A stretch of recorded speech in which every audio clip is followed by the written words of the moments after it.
Private teachers हैं, private school में मुझे पता है वहाँ पढ़ाने के बाद आपकी सारी एनर्जी ड्रेन हो जाती है, आपके पास नहीं बचता टाइम पढ़ने का, नहीं मन करता बिल्कुल भी। बट जितना भी टाइम मिल रहा है ना, 1 घंटा 2 घंटा 3 घंटा निकालिए और पढ़िए, क्योंकि पढ़ना तो पड़ेगा ही आपको पता ही, आपके पास और कोई ऑप्शन नहीं है। तो इस तरीके से आप बचे हुए 10 दिन में भी प्रिपेयर करके सीटेट अपने फर्स्ट अटेम्प्ट में ही क्लियर कर सकते हो। Hello future teachers, welcome back to the channel. तो आज के वीडियो में हम ये डिस्कस करने वाले हैं how to crack CTET in remaining 10 to 12 days, कि 10 से 12 दिन जो हमारे बचे हैं इसके अंदर अगर आपने अभी तक कुछ भी नहीं पढ़ा है तो अभी से भी स्टार्ट करके आप सीटेट को कैसे क्रैक कर सकते हो। ठीक है, तो अगर आप ऐसे स्टूडेंट हो जो अभी सितंबर में 6 सितंबर को सीटेट देने वाले हो और आपने अभी तक कुछ नहीं पढ़ा है, आपको जानना है कि अब मैं ऐसा क्या कर लूँ जिससे मेरा सीटेट क्लियर हो जाए, तो ये वीडियो आपके लिए है। एंड तक देखना, ठीक है। अगर आप नए हो चैनल पे तो इसको सब्सक्राइब कर ले, मेरे चैनल को सब्सक्राइब करो, वीडियो को लाइक कमेंट और शेयर करना नहीं भूलना, ठीक है। तो चलिए स्टार्ट करते हैं। सबसे पहले आपको पेपर पैटर्न तो पता ही होगा, आपको सेक्शंस पता ही होंगे कितने हमारे 5 सेक्शंस हैं। CDP है हमारा, लैंग्वेज 1 लैंग्वेज 2 हमारा मैथ्स, हमारा EVS, ठीक है। और एक इंपॉर्टेंट चीज़ जो हमारे लैंग्वेज 1 लैंग्वेज 2 मैथ्स है और EVS है, इनमें हमारा हाफ सब्जेक्ट नॉलेज का पोर्शन होता है और हाफ हमारा सब्जेक्ट पेडागोजी का पोर्शन होता है, ये भी आपको पता होगा, ठीक है। तो मैं आपको ना प्रायोरिटी वाइज लिस्ट बता रही हूँ कि आपको पहले क्या करना है और कैसे करना है। सबसे पहला पॉइंट, आपको सबसे पहले प्रिपेयर करना है CDP वाला पोर्शन, ठीक है, चाइल्ड डेवलपमेंट एंड पेडागोजी। और ये आपको कहाँ से प्रिपेयर करना है, आपको पता ही है, हमारी जो वन एंड ओनली मैम, हमारी CDP queen Himanshi Singh ma'am, ठीक है, उनके चैनल पे जाना है। आपको सर्च करनी है CDP मैराथॉन्स, आपको मैराथॉन्स देखनी है, अच्छे से देखनी है। अगर एक बार नहीं समझ आ रही 2-3 बार देखो, स्पीड 2x पे करके देखो, ठीक है। वो आप देखोगे, उसके बाद उन्हीं के आपको नोट्स मिल जाएंगे उनके टेलीग्राम चैनल पे। बाइलिंगुअल नोट्स हैं, अगर आप हिंदी मीडियम के हो, अगर आप इंग्लिश मीडियम के हो, जो भी आप प्रेफर करते हो आप उसे डाउनलोड करो। अगर आप ऑनलाइन पढ़ सकते हो, कुछ लोग नहीं पढ़ पाते ऑनलाइन, अगर आप ऑनलाइन पढ़ सकते हो तो उसे ऑनलाइन पढ़िए डाउनलोड करके। अगर आपको चाहिए प्रिंट, अगर आपको चाहिए कि आपको ऑफलाइन ही चाहिए तो आप उसे प्रिंट कराइए, ठीक है, और पढ़िए, क्योंकि ज़रूरी नहीं है ना कि आपके सिर्फ इसी सीटेट में काम आएंगे। आपकी आगे टीचिंग एग्जाम्स आप कुछ भी दोगे तो आपका बेस यहीं से क्लियर होता है, CDP का बेस यहीं से क्लियर होता है, ठीक है। तो ये आपके काम ही आएंगे, तो आप इनको प्रिंट करा लीजिए और उससे आप पढ़िए, ठीक है। सेकंड जो आपको प्रायोरिटी लिस्ट पे रखना है, आपका सेकंड नंबर पे, वो आपको रखना है सब्जेक्ट पेडागोजीज को, ठीक है, maths pedagogy, English pedagogy, Hindi pedagogy, ठीक है। तो ये आप कहाँ से करेंगे, फिर से वहीं से करेंगे, आप हिमांशी सिंह मैम के चैनल से करेंगे।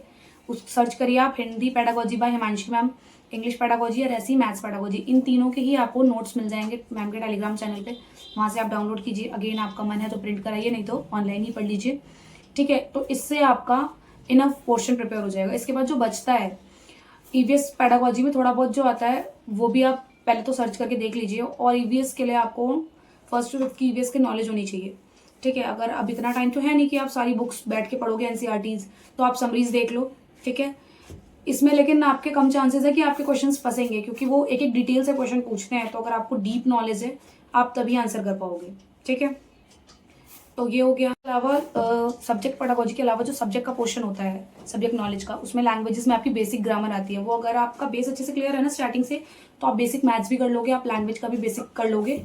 और उसमें अनसीन पैसेज जरूर आते हैं, अगर आप चाहते हो ज़्यादा कि मैं क्या करूँ उस पोर्शन के लिए, तो आप उसकी प्रैक्टिस कर सकते हो, ठीक है, ये आप कर सकते हो। तो ये हो गया। उसके बाद मोस्ट इंपॉर्टेंट जो आपका है भाई प्रीवियस ईयर, वो तो करने ही करना है, इसको तो छोड़ के ही मत चले जाना गलती से भी, क्योंकि क्वेश्चंस रिपीट होते हैं, उसी टाइप के ही क्वेश्चंस आते हैं। तो प्रीवियस ईयर्स तो आपको करने ही करने हैं। तो सबसे पहले आप क्या करिए, अगर आप मेरी एडवाइस मानो ना, तो सबसे पहले एक प्रीवियस ईयर अटेम्प्ट करो, उससे आपको पेपर पैटर्न समझ आएगा, किस टाइप के क्वेश्चन आ रहे हैं, क्या किस में से कितना आ रहा है आपको समझ आएगा। उसके बाद सबसे पहले आपको पढ़नी है CDP, कवर करो, मैराथन से वीडियो देखो, नोट्स पढ़ो। सेकंड नंबर पे आपको करनी है सब्जेक्ट पेडागोजीज, सेम ऐसे ही वीडियोस देखिए, उसके बाद नोट्स पढ़िए, ये आपका हो गया प्रिपेयर। थर्ड नंबर पे आप प्रीवियस ईयर सॉल्व करिए, ठीक है, जितने आप कर सकते हैं, जितनी आप प्रैक्टिस के लिए आपको चाहिए उतना आप करिए।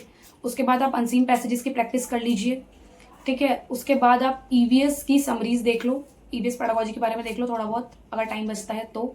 और सबसे ज़्यादा इंपॉर्टेंट जो है वो टाइम मैनेजमेंट है, उस पर आपको फोकस करना है कि पेपर आते हुए भी आपका छूटना नहीं चाहिए, ठीक है। तो टाइम मैनेजमेंट, उसके लिए आप मॉक से तैयारी कर सकते हो।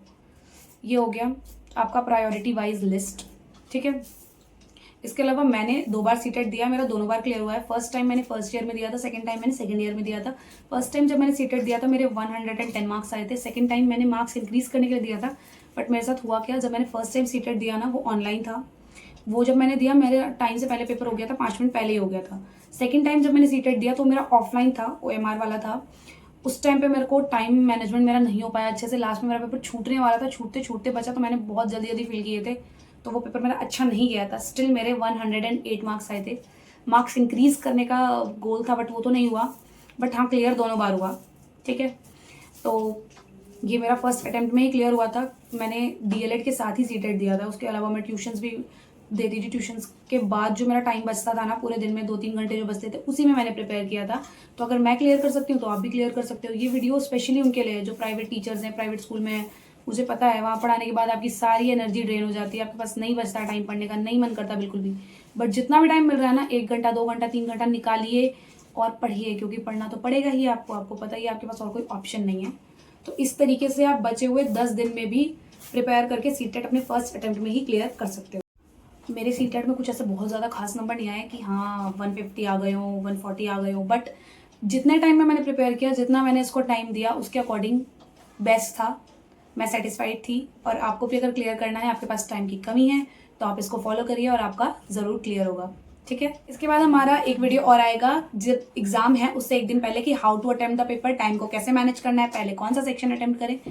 ठीक है, उस वीडियो के लिए stay tuned for the next video, और चैनल को सब्सक्राइब कर लेना अगर वीडियो पसंद आई हो तो। Thank you, thanks for watching. मिलते हैं नेक्स्ट वीडियो।